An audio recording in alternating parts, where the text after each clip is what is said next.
Ya estamos en la semana 14 de Malaquías, estudiando este profeta, el último profeta del Antiguo Testamento, con el desafío de principios y demandas que estamos mirando el libro de Malaquías. Hemos dicho que hay diferentes enfoques de estudiar Malaquías.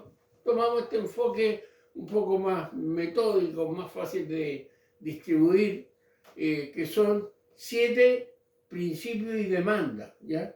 Estos principios que vemos acá, el pueblo lo ha violado. Lo estaba violando en la época de Malaquías, vemos que hoy día igual, y Dios le demanda que hagan algo para no seguir violando este principio. Hemos visto el amor, la honra, la fidelidad, la justicia, ¿ya? Y nos falta ver el temor y la preparación, y estamos con la obediencia. Estamos desarrollando el principio de la obediencia en Malaquías, capítulo 3, versículo 7, usted ya debería tenerlo a mano. Bueno, vamos a recapitular, es decir, recordar del mensaje anterior y de la serie que estamos mirando, cosas que no debemos olvidar. Por ejemplo, volverse a Dios no implica que todo saldrá bien, sino que nosotros estaremos bien porque la presencia favorable de Dios estará con nosotros. O sea, volverse a Dios, obedecer a Dios, no significa que hay enfermedades, hay dificultades, hay problemas, pero lo que cambia es que la presencia de Dios está con nosotros para enfrentar esos momentos. ¿Qué más dijimos?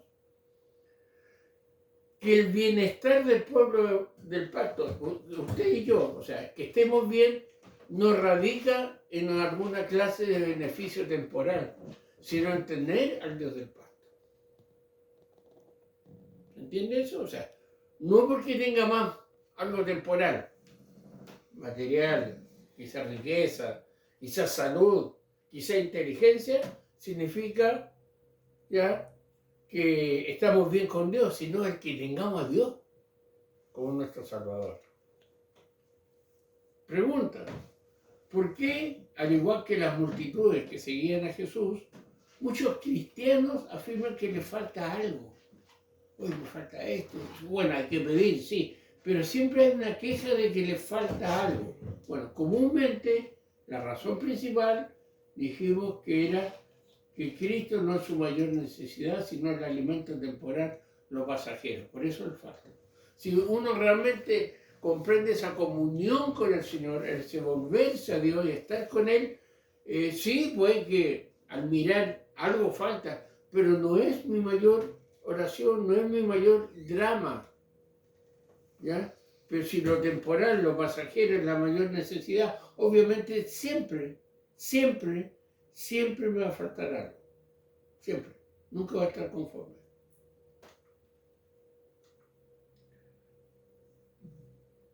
La necesidad de volver a Dios debe causar en nosotros una actitud de obediencia a Dios. El que se vuelve es obediente. Dios es nuestro Padre y lo tenemos todo teniéndolo a Él. Sin embargo, hermanos, las cosas temporales de la vida nos hacen ignorarlo y prestar más atención a aquello que Él puede darnos que a su misma presencia. Es interesante eso, a veces estamos igual que los niños.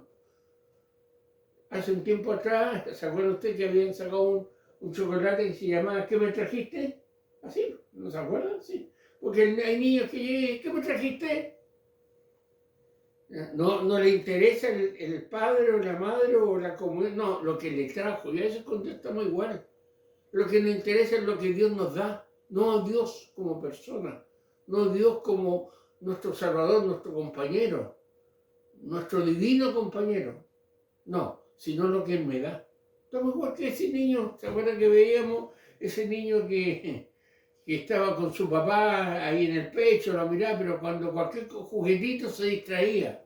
Bueno, nosotros esos juguetitos, esas cosas temporales, pasajeras, muchas veces es la que nosotros colocamos más atención a aquello y buscamos a Dios por ello, no por ser Dios. Dios nos ayuda a comprender eso. antes de intentar justificarse ante Dios, como siempre pero Señor, es que mi trabajo, es que esto, es que la mujer que me diste, es que el hombre que me diste, y ahí empieza la excusa. Dice, antes de intentar justificarse ante Dios, basado en el Salmo 139, pide que le haga un examen de su vida. Señor, dale, chequea mi tiempo de oración, chequea mis sentimientos, chequea mis prioridades, ¿ya? Y prueba si eso es real. Porque a veces de los labios para afuera puede sonar muy bonito. Inclusive del corazón hacia afuera. Extraordinario. ¿Ya? Y prueba que lo que hay en usted, o pruebe lo que hay en usted, y que le guíe por el camino para que vuelva de regreso a Él. Señor, examíname. Señor, ve si es de calidad y ayúdame a volver a ti. Esa debería ser nuestra oración basada en el Salmo 139, versículos 23 y 24. Espero que seamos así de sinceros y no estemos excusándonos ante Dios. Dios sabe. Sí, Dios sabe, por eso va a proceder. ¿Ya? Dios sabe por eso. Sí. ¿Se da cuenta que decimos tan livianamente, Dios sabe? A mí me diría, o sea, al decirlo, yo hace tiempo estoy pensando mucho en eso, tengo cuidado. Porque si lo sabes, sabes que estoy pensando en este instante. Sabes por qué tú no has hecho tal cosa. Sabes. Entonces, ¿qué excusa le vamos a dar? No, es que Dios es amor, pero también es justo. No, es que Dios me va a bendecir, pero también Dios en su palabra dice que maldice a aquellos que no cumplen el pacto. El Señor nos sea ayudando. Entonces, recordemos, porque hoy día terminamos de ver el versículo 7, el bosquejo de este versículo, que ¿cómo volvernos a Dios? Bueno, veíamos tres cosas. Los colores son para relacionarlos con el versículo. Veíamos que había que entender la distancia de nuestra lejanía por el pecado. Entre más peco, menos me arrepiento, más lejos estoy de Dios. Después vimos la necesidad de volvernos. ¿Ya? Y hoy día vamos a atender el llamado de Dios. Aquí está relacionado el versículo con el principio. Entender la distancia de nuestra lejanía basada en desde los días de vuestros padres os habéis apartado de mis leyes y no las guardaste. Basado en reconocer la necesidad de volvernos, donde Dios nos dice, volveos a mí y yo me volveré a vosotros, ha dicho Jehová de los ejércitos. Y hoy día vamos a ver el llamado de Dios. Más dijiste, ¿en qué hemos de volvernos? Oye, hermano, si usted revisa Malaquías de atrás, eran buenos para él. ¿El seré yo, Señor? ¿Qué he hecho yo, Señor? Bueno, de nuevo le dice, ¿y en qué hemos de volvernos? Hoy día vamos a ver la respuesta que Dios nos da, atender el llamado de Dios y por qué decían ellos en qué hemos de volvernos. ¿Ya? Es una de las cosas, uno de los desafíos que la palabra de Dios nos entrega y nos anima a mirar. Fíjense este bosquejo. Hemos estado 4 o 5 semanas en un solo versículo para entender todo eso. ¿Entiendes cuánta distancia hay? ¿Entiendes que reconoce la necesidad de volvernos? Bueno, hoy día Dios le dice, ustedes me preguntan en qué hemos de volvernos. Bueno, vamos a responderlo hoy día, espero que sea un desafío. Principio y demanda, seguimos con Malaquías capítulo 3, el versículo 7, pero la tercera parte, por eso 7c, y la cuarta parte de esta demanda. Malaquías, el último profeta. ¿Qué dice Malaquías 3.7? Bueno, lo destaqué en blanco. ¿Ya? Malaquías 3.7, si le dice, vuélvanse a mí, yo me volveré a vosotros. Señor, ¿en qué hemos de volvernos? Si usted mira Malaquías, hermano, es increíble las preguntas que hacía este pueblo. ¿Qué mal, Señor? ¿Ya? ¿En qué hemos de volvernos? Bueno, vamos a ver la respuesta. ¿Cómo podemos volvernos a él según Malaquías 3.7? Atender el llamado de Dios. Es decir, cuando Dios les dice en qué hemos de volvernos. Ya. ¿Por qué está esa pregunta del pueblo? Porque, hermanos, una evidencia de la lejanía es no reconocer la distancia que el pecado ha puesto entre Dios y nosotros. La persona cuando está en esa lejanía y no se arrepiente, no reconoce que está lejos. No lo reconoce. Lo justifica. Puede que en un lado esté bien, pero en comunión con Dios ya no lo justifica. Por eso la pregunta, ¿en qué puedo volver? No, pues si yo, mire yo, ¿en qué? El pueblo en ese tiempo estaba ciego y como siempre ha subido una posición de ignorancia sobre tal estado. Por eso después dice, vamos a ver la próxima semana, ¿en qué le hemos robado? Oye, pues está la evidencia. Ustedes están diciendo que los inconversos les va mejor y me preguntan, no se quieren volver y me preguntan, ¿qué hemos de volvernos? Porque hay un detalle, hermano. Nosotros esa pregunta también se la hacemos a Dios. Pero si yo reviso y no. Bueno, digamos así que como que estoy como un apóstol Pablo, pero estoy bastante bien, sí, pero seguro. Vamos a ver. Actualmente muchos cristianos pueden decir, ¿por qué no volvernos? Pastor, usted, disculpe, me está insultando a mí. ¿Yo qué? Y coloco ahí el argumento que tengo el más fuerte. Yo siempre digo, coloco este ejemplo que tuvimos un caso acá que un hermano me dijo, pastor, yo he asistido a los 52 domingos del año pasado, asistí a la iglesia. Que bueno, ¿a quién le hiciste el favor? A Dios, a ti. ¿Ya? Ahora, por un lado estaba bien, asistía, pero por el otro, no es que esté ventilando cosas, pero no estaba. ¿Por qué debo volverme? Porque a lo mejor digo yo así, yo nunca me he ido de la iglesia, si soy hasta de familia evangélica, siempre he estado cerca del Señor, yo oro, soy fiel en cierta área, ahí reloj. ¿De qué me está hablando a mí de volverme, pastor? No, dígale a ese que no apareció más, dígale a ese que está descarriado, dígale... Pero hermano, hay un detalle.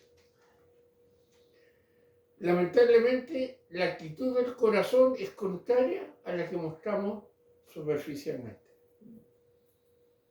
Una cosa es lo que mostramos superficialmente, una cosa es lo que yo hasta hago, y la otra es mi actitud del corazón. ¿Ya? ¿Por qué? Porque el volver no es regresar a un lugar, no es regresar a un templo, no es regresar a una congregación. Esta demanda es volver a la única persona en quien tenemos bienestar y es Dios. Hermano, no saca nada una persona con regresar a su iglesia, con regresar a su denominación, con regresar a ese mundo de fantasía que muchas veces quiere la iglesia, si no vuelve al Señor. Porque la demanda, volveos a mí, no dice volveos al templo, no dice volveos, bueno, una cosa da la otra. O sea, yo no puedo decir he vuelto a Dios y estoy obedeciendo a Dios y no estoy cumpliendo con congregarme, con dar lo que a Dios corresponde, con dar una vida de buen testimonio. ¿A dónde hay una contradicción? Hay una contradicción. Entonces, el volver no es regresar. A los hermanos que quizás no han podido, o usted sabe por qué no viene a la iglesia, yo no le digo simplemente venga a su iglesia, venga al Señor primero. Porque usted volviendo al Señor, arrepintiéndose ante el Señor, volviendo a Él, solo va a llegar a la iglesia, solo va a empezar a cumplir, solo su vida a cambiar, solo. Una cosa lleva a la otra.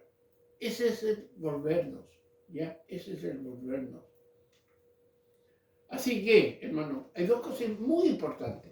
El corazón de lo que estamos hablando hoy día no es, o no debo preguntar a dónde volver, sino a quién volver. Ahí está la gran diferencia. Yo le digo a aquellos que quizás, ¿cuánto tiempo no lo he visto? Hermano, tú hablas de estar muy ocupado. El Señor está tan ocupado contigo que no te ha bendecido, que no te mantiene, que no tiene misericordia, que no sigo. Pero tú estás ocupado. Hoy no hay tiempo. O por algunas cosas no puedo y por otras sí, ¿se ha dado cuenta?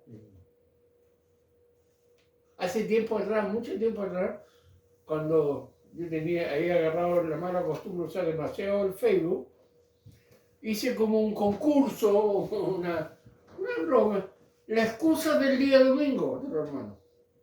Y ahí la esposa de un pastor me ayudaba mucho, idea muy buena, pero se ha dado cuenta que hay enfermedades que son domingueras. En el caso de acá, el dolor empieza tipo un cuarto para las 11 y termina a la 1. Porque esa misma persona usted la ve a las 4 en el mall, hermano. Pero no pudo ir a la iglesia, no se pudo conectar. ¿Se ha dado cuenta que estamos siguiendo el juego? Bueno, porque no es a dónde volver, es a quién. Si tú vuelves al Señor, vuelves a tu iglesia local. Eso está amarrado, ¿ya? Porque es el verdadero sentido de esta demanda que estamos viendo en el versículo 3:7, el de volver, de obedecer. No sacamos nada, hermano, que digo, ya mañana, hermano, voy a hacer acá un almuerzo y más encima va a ir un bono de 500.000 pesos. Se me llena la iglesia, los hermanos regresan, se pasan el rato, llegan vecinos, ¿ya? Pero estoy trayéndolo a la iglesia, no al Señor. No olvidemos que en esta etapa de la historia, miren, fíjense bien, cuidado, Israel tenía templo, Israel tenía sacerdocio, Israel tenía sacrificio, o sea, está en su apogeo. Sin embargo, Dios le dice que está lejos de él. O sea, yo puedo tener muchas cosas, aparentar muchas cosas, pero puedo estar lejos del Señor. ¿Estás lejos del Señor? Tú sabes. No, sí, no. De él, comunión con Él. ¿Tu mayor necesidad es estar con Él o tener lo que Él te da? ¿Cuál es tu mayor necesidad? Actualmente la situación del pueblo de Dios no es diferente. Hay grandes iglesias, grandes tecnologías, grandes actividades, grandes miles que se juntan, qué sé yo. Hasta por ahí algunos andan contentos porque vamos a ser representados en el Festival de Viña, herejía, eso es herejía, pero algunos ya están contentos, ¿ya? Pero estamos lejos del Señor. Por eso el Señor dice, volveos a mí. Por eso este principio de Malaquías tenemos que pensarlo bien. Estoy cerca del Señor, he vuelto a Él. No, de este año, pastor, sí, pero recuerda todas las promesas que a veces. Pero sabemos que estamos haciendo una promesa de volver a un lugar, no a Dios. ¿Ya? Ahora, hermano, ante una situación que ofrecía varias alternativas del apóstol Pedro, sí, aquel que negó al Señor, guiado por el Espíritu, hace una declaración muy importante antes de decirle a Jesús, ¿a quién iremos? Tú tienes palabra de vida eterna. Aquellas palabras revelaron la claridad de sus motivaciones. ¿A dónde iremos? ¿Ya? Tú tienes palabras de vida eterna. Hermano, ante la necesidad de volvernos a Dios, hay solo dos opciones. Arrepentirme o ser arrogante. Seguir en mi actitud. Nada más. No hay una intermedia. O me arrepiento y vuelvo al Señor. Eso va a traer muchas consecuencias. O sigo siendo arrogante y creo en mis hechos, en mi posición y en Dios a mi manera. Veamos un poquito. En la primera opción, arrepentimiento, reconocemos y nos dolemos de haberle fallado a Dios. Y en consecuencia nos volvemos un sacrificio agradable ante su presencia. Porque es a Dios que hemos ofendido. Gustaría que buscar Salmo 51, versículo 17, si el hermano Antonio lo puede buscar, por favor. En esta primera opción, me duele, el Señor te ha ofendido a ti, he estado jugando contigo, tu nombre lo he tomado en vano. Realmente tengo un Dios a mi manera, perdóname. Ese sacrificio a Dios le agrada. Le agrada. Le agrada. ¿Qué dice Salmo 51, versículo 17, por favor? Los sacrificios de Dios son el espíritu quebrantado. Al corazón contrito y humillado no despreciarás tú, oh Dios. Ahí está. Eso es, al Señor. Ahora, por favor, no es que llegue usted arrastrándose por debajo de la silla. No. Es actitud. Es dejar el yo a un lado. ¿Ya? Es dejar ese evangelio al gusto del consumidor que yo estoy llevando. Por toda una vida es. Que me acomoda. ¿Ya? Eso es la primera opción frente a volverse a Dios, el arrepentimiento. Y la segunda es la arrogancia. ¿Qué significa eso? nos aferramos a nuestras obras de justicia, menospreciando la obra de Cristo y en consecuencia nos volvemos un sacrificio desagradable. ¿Ya? Nuestra obra de justicia, yo estoy haciendo esto, estoy haciendo lo otro, los que son activistas, porque algunos son activistas del Evangelio, oiga, le faltan horas para hacer cosas, actividades, muchas, sociales, espirituales, qué sé yo, ayuda, Chile ayuda, en todo lo que está metido. Oye, qué iglesia más activa, qué bueno, pero están cerca del Señor. En sus hogares, en su familia, están cerca del Señor.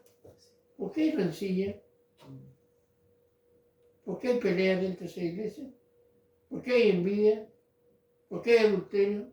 ¿Por qué hay fornicación? ¿Por qué? ¿Están cerca de qué? De la denominación. Están cerca de la iglesia, no del Señor. Entonces, la arrogancia es aferrarnos a lo que nosotros queremos, a un ángel a nuestra manera. Y eso hace un sacrificio desagradable. Salmo 5:5, por favor. Los insensatos no estarán delante de tus ojos. Aborreces a todos los que hacen iniquidad. Ya, se acabó el asunto. ¿Ya? Algunos hermanos lamentablemente piensan que van al cielo por sus obras. Ahora, si estoy cerca del Señor, hago buenas obras, hay una consecuencia. Pero algunos hacen buenas obras para estar cerca. Y ahí los tienen, especialmente los versículos que vamos a ver la próxima semana, son los versículos top one de muchos pastores, bien muy ofrenda. ¿Le damos eso? Hermano, usted, nos vamos a ver que es mucho más allá que plata, hermano. Lo vamos a ver la próxima semana. Entonces, esta demanda me la quiere devolver. Estoy teniendo una actitud de arrepentimiento o de arrogancia. Ahora que estás escuchando todo este mensaje. No, sí, yo estoy bien, ¿seguro? ¿Está cerca del Señor? Le tienes que contestar al Señor, no a mí. ¿Ya? Pero hermano, hay un asunto bien importante a considerar en esto. Vamos a colocarnos en la situación de aquel cristiano que años sigue siendo un cristiano de los jueces. Ese círculo vicioso. Se peca, se arrepiente, vuelve a Dios, camina, peca, se arrepiente, y así una rueda. ¿Cuándo se rompe eso? Bueno, quiero hacerle una pregunta. Aquí tengo dos personas que me van a contestar. ¿Podría, escuche bien, podría un hijo de Dios, un hijo de un creyente, un salvo, fallar, pecar y ser tan rebelde que no quiera volver a Dios? Vuelvo a hacer la pregunta. ¿Podría un hijo de Dios fallar, pecar y ser tan rebelde que no quiera volver a Dios? ¿Qué piensa usted? ¿Podría un hijo de Dios fallar, pecar y ser tan rebelde que no quiera volver a Dios? Sí, es posible. O sea, fallar, yo creo, pero... Sí, es posible. Pecar y no querer arrepentirse, sí, es posible. Pero si en realidad es hijo de Dios, Dios hará lo que siempre ha hecho con su pueblo, lo va a corregir. Sí, sí puede, y hay muchos casos. Y la consecuencia del pecado también y de rebeldía tiene que aceptarla. Correcto. Pero va a haber una corrección. Sí, Si es hijo, hay corrección. Sí, claro. Y ahí tiene que O aguantar. sea, Y ahí tiene que aguantar. claro, o sea, algunos quieren que no. Veamos el caso de David, bueno. Un pastor me dijo, David murió siendo asesino y adúltero. Y era un hombre conforme al corazón de Dios. Pero hubo disciplina, hubo corrección. Sí, es posible que un hijo de Dios falle, obvio. Peque también. Y rebelde sí. Y no quiere arrepentirse, sí. Yo conozco hijos de Dios que no quieren arrepentirse. Jonás, pues. Con el mismo, sí. Por otro lado. Pero Dios va a corregirlo. Hermano, siendo esto un trato exclusivo entre Dios y su pueblo, no apliquemos esto al inconverso, porque el inconverso ¿de qué se va a arrepentir? ¿Qué corrección le colocará a Dios? No, Dios a su pueblo es como al hijo. Yo como padre tengo la autoridad y la obligación de disciplinar a mi hijo. Yo no le voy a venir a pegar corrazo al hijo del vecino, porque no es mi hijo. Al mío sí. Y lo hago por amor. Y lo vamos a seguir haciendo aunque ellos tengan, no sé, 50 años y nosotros 80, lo vamos a seguir haciendo. Porque son nuestros hijos. Pero si un hijo de Dios falla, peca, es rebelde y no quiere volver a Dios, tranquilo, Dios lo va a corregir. Si es hijo de Dios. Sigamos con la idea. Ahora, esto de que puedes pecar, fallar, ser rebelde, no significa o no se trata de forzarme para ser salvo, porque la salvación la recibimos por gracia. ¿Ya? Muchas iglesias tienen una salvación por obra. Iglesia evangélica estoy hablando. Van a la reunión, van a la actividad, dan su dinero para seguir siendo salvos o ser salvos. Debería ser consecuencia de, no para. ¿Ya?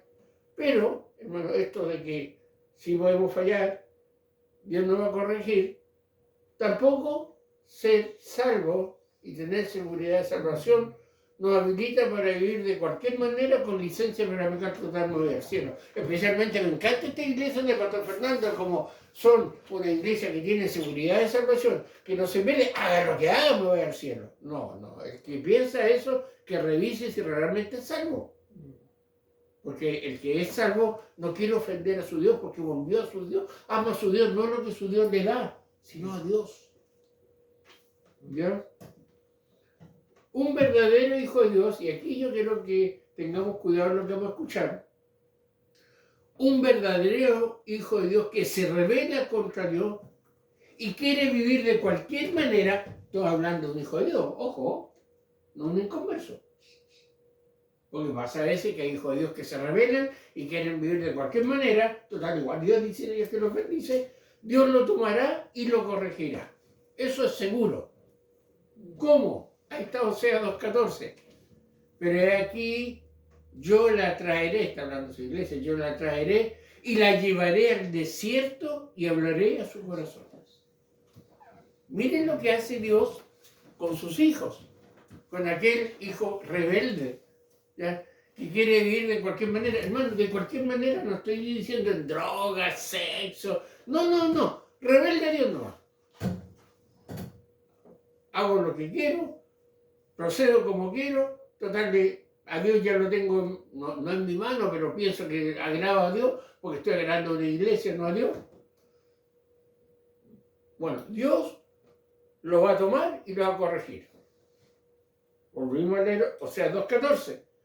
Pero he aquí que yo la traeré y la llevaré al desierto y hablaré a su corazón. Pregunta, ¿sabe usted qué lugar ocupa Dios para corregir a sus hijos? Según Oseas 2:14, el profeta Oseas dice que hizo conquistar a su pueblo llevándolo precisamente al desierto. Un lugar utilizado en la historia bíblica para representar 3 procesos: la prueba, el perfeccionamiento y la purificación. O sea, Dios me agarra y me mete en el desierto y empieza a probarme, me empieza a arreglar, perfeccionar y me purifica. ¿Dónde? En el desierto.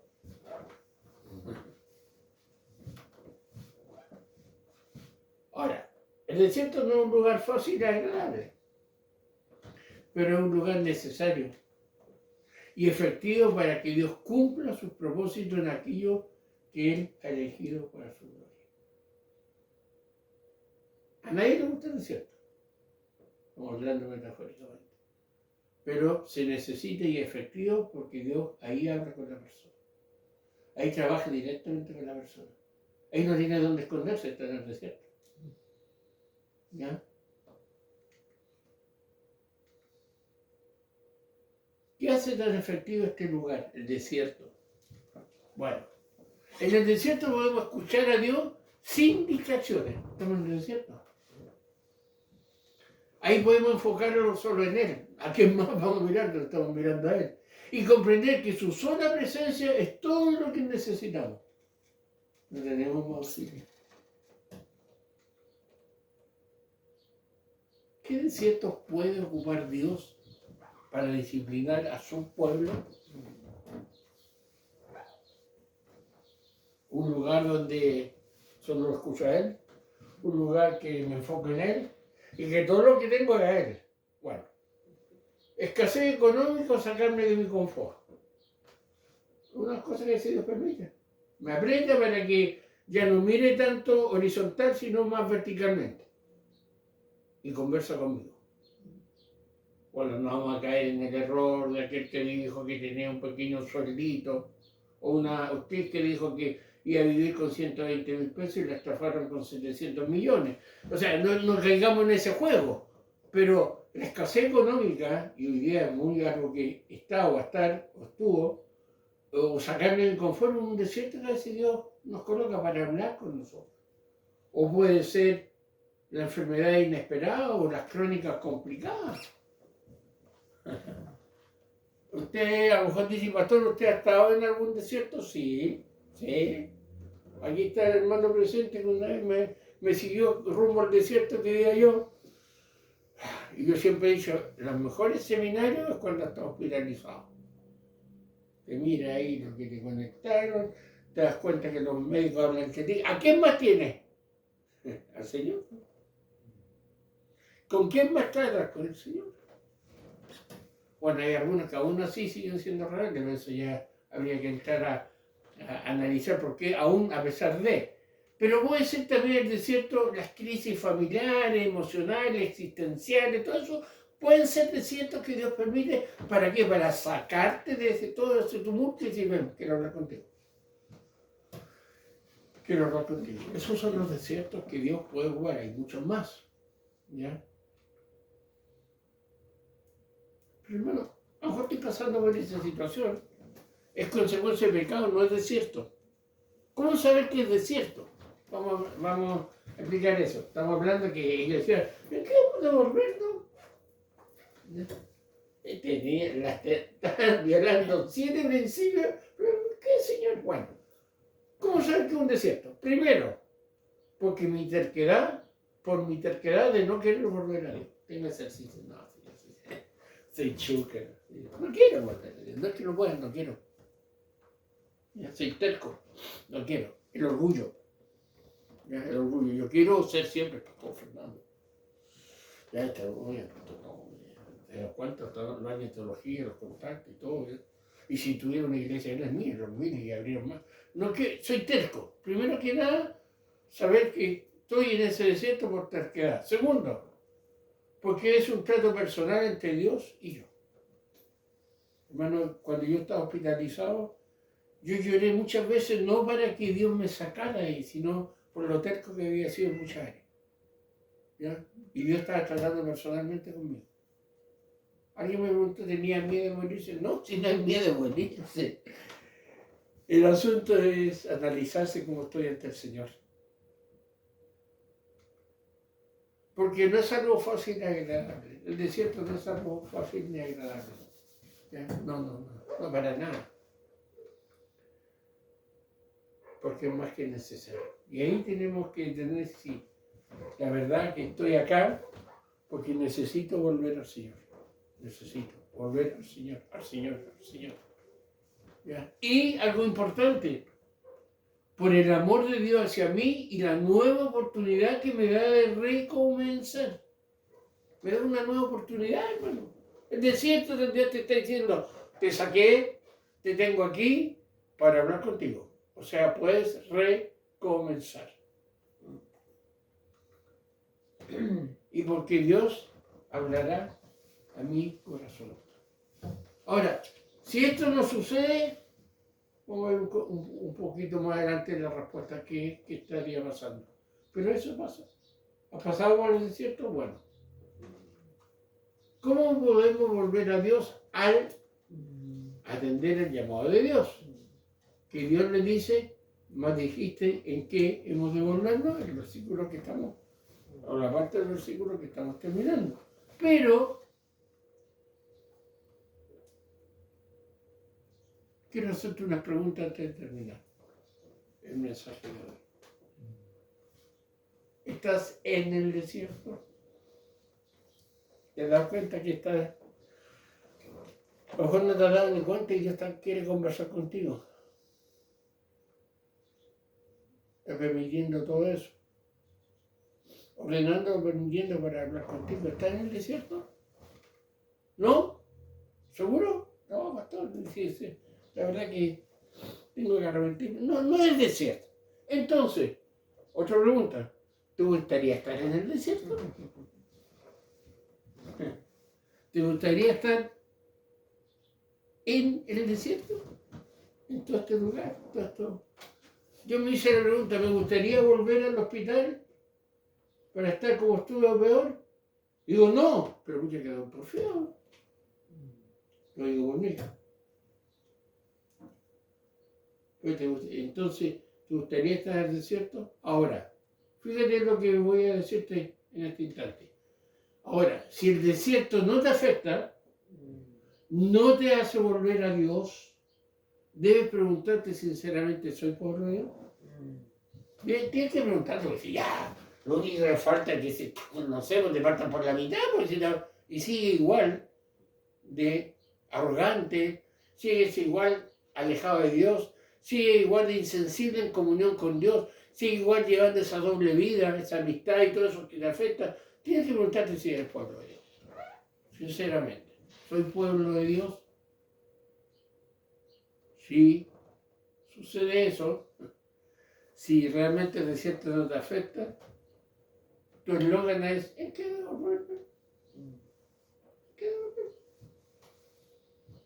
Ahora, hermano, es la única persona que no siente, bueno, hay una enfermedad que no sienten dolor, no recuerdo cómo se llama la enfermedad, pero todo el que está vivo tiene la capacidad de sentir dolor, todo el que tiene vida espiritual también. Si no siente dolor por el pecado, no hay arrepentimiento, no hay molestia porque pecado, puede que no haya vida espiritual.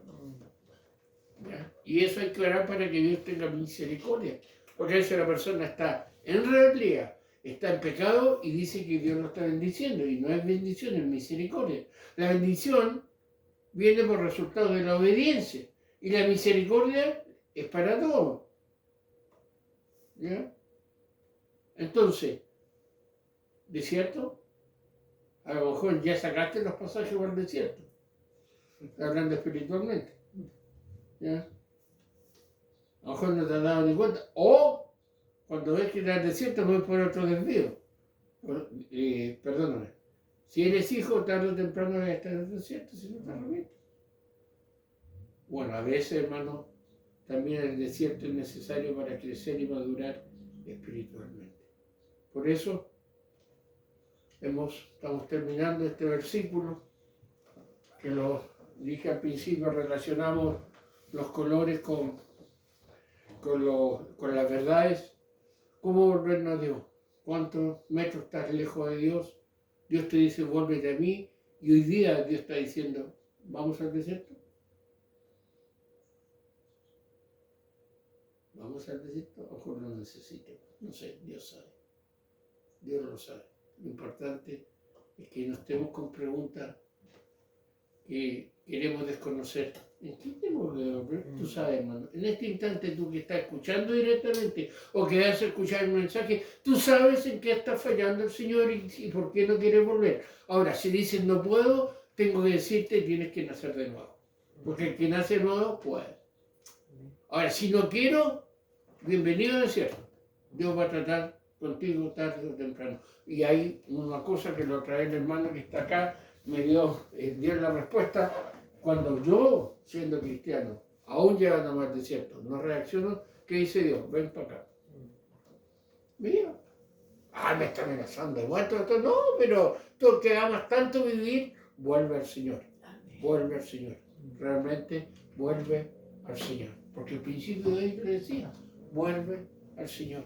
Lo hemos visto por 4 semanas, 5 semanas, lo estamos viendo, y es el desafío que el Señor nos ha colocado en Malaquías 3:7. Pero, hermano, lee para la próxima mensaje Malaquías 3 del 8 al 12, que estamos terminando ahí el concepto de obediencia. Y sí, yo sé lo que dice, pastor, diezmo y ofrenda. ¿Ya? Pero no te preocupes, tranquilo. Te puedo adelantar algo. El pasaje no habla directamente de dinero, va más allá. O sea, lo toca, pero va mucho, mucho más allá. Así que el Señor nos dé el desafío y hoy día terminemos de la mano del Señor. Si en el desierto, el Señor te mandará agua ligerito. Si no, Dios nos sea ayudando a cada uno. Padre, gracias por tu palabra. Te rogamos que bendigas, Señor, la entrega de tu palabra y podamos volver a ti. Señor, sí, el volver a ti nos lleva a mi iglesia local, a la comunión con mis hermanos, comunión en mi matrimonio, todo. Pero primero hay que volver a ti. Ayúdanos, Señor, y que la exposición de esta palabra, tanto ahora directamente como la que van a escucharlo después, sea para la gloria tuya. Te agradecemos todo en el nombre de Jesús. Amén.